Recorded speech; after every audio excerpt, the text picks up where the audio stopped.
I want to talk about my parents and how I was able to forgive them because ultimately it was their job to protect me.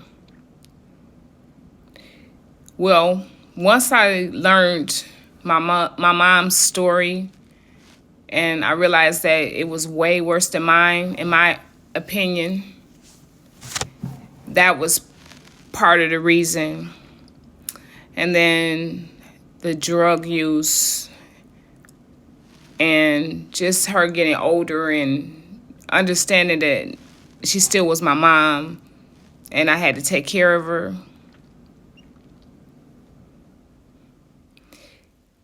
Every time you think you've been through something, trust me, it's another person that's been through some worse. And so when I thought about my mom's story and the things that happened to her, it gave me sympathy for her, empathy for her. And I just wanted to help her and protect her because this is my mom and I love her. My father, he kind of got off scot-free because was never around to teach me how to be loved and treated by men. He wasn't nothing nice himself. He was doing some of the things that not precisely as what was done to me, but from my knowledge, he was doing things he shouldn't have been doing. Because of his age, he shouldn't have been, having no activity with a young girl. Period. From my knowledge, that's allegedly. I always have to say allegedly. It's not like he can come back and do something to me, but it's just the point, And it made sense that she couldn't take care of me. And then I thought about what kind of life would I have had if I lived with her. Some days I thought I would have a better life had I lived with her because at least I was with her. And then other days I was thinking that I probably would have had a worse life because of the lifestyle that she lived and stuff.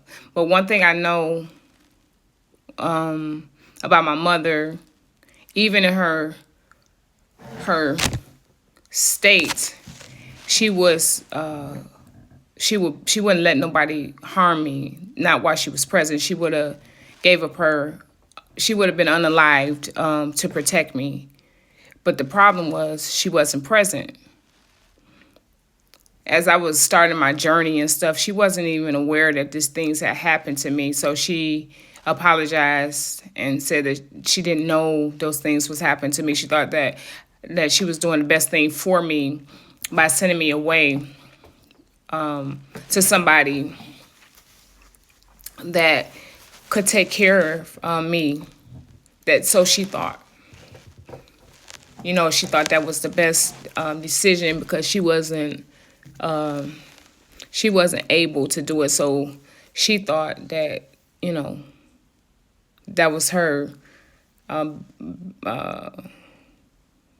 best thing that she knew to do in those moments. I always saw her. She always came around. She never not came around. You know what I'm saying? And so she would always promise that she was going to get it together and, all that type of stuff, but she never did. Every time I would go and she would say that I'll be back to get you, and, stuff like that, but she never showed up. I'm literally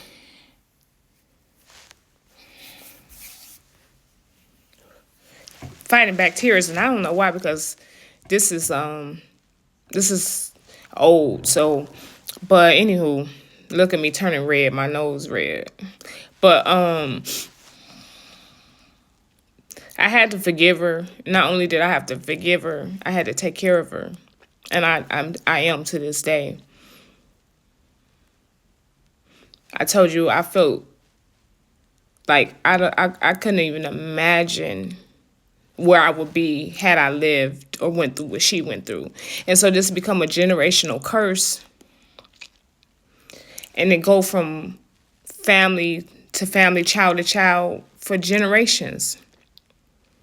The children are not protected. The abuse continues. They're being hit and things of that sort. So listening to the Naziah Harris case triggered me in the most horrible way. Because now I have a voice and I can use it. Even when I was a child, my voice was taken because I was in fear. I was a little bitty child too. I was tiny, really thin. And I didn't get big until, after having kids and things of that sort. My innocence was robbed from me. As identity was given to me, that wasn't my own. It was the desires of the person that was doing it to me. Them acting out their desires on me.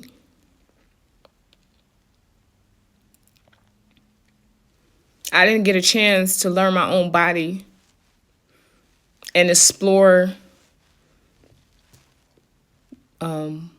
when I was ready with a person. I didn't get that chance. I was robbed. I trusted everybody. Didn't know I was in a lion's den. And they was preying on me. Didn't know that they were about to attack me. So I had to learn all those things. I had to learn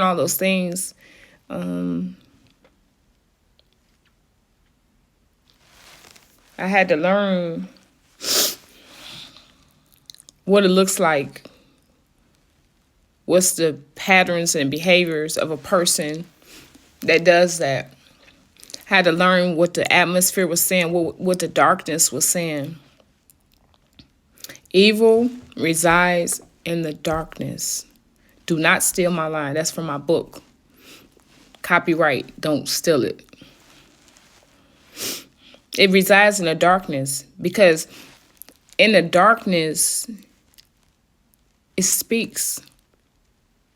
The atmosphere is thick. It's dark and thick and evil. It's like you can feel the evil in the room. I don't know if you ever felt that before. But, yeah, that's what it is. And to know that this person has been allowed to do this for almost 50 years, and I'm still healing from it, infuriates me. It's so much more to this story, but of course I can't give it all away, can I? I can't give it all away. But it infuriates me. Even though I've forgiven him, it still infuriates me to think that you still doing the same thing. I just can't understand that. The people that's around him that allows him to do it, just helping him to be the monster that he is. I do want to say that, maybe he could be reformed and give his life over to Christ and be delivered, because Christ died for all of our sins, including his.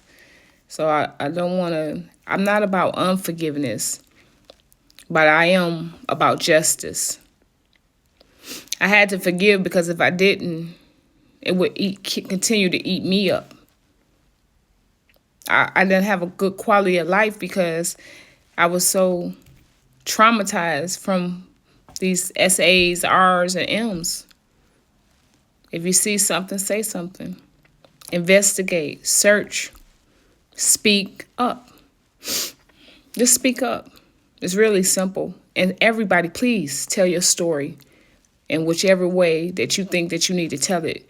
Please tell your story. Don't let anybody silence you now or ever. Please.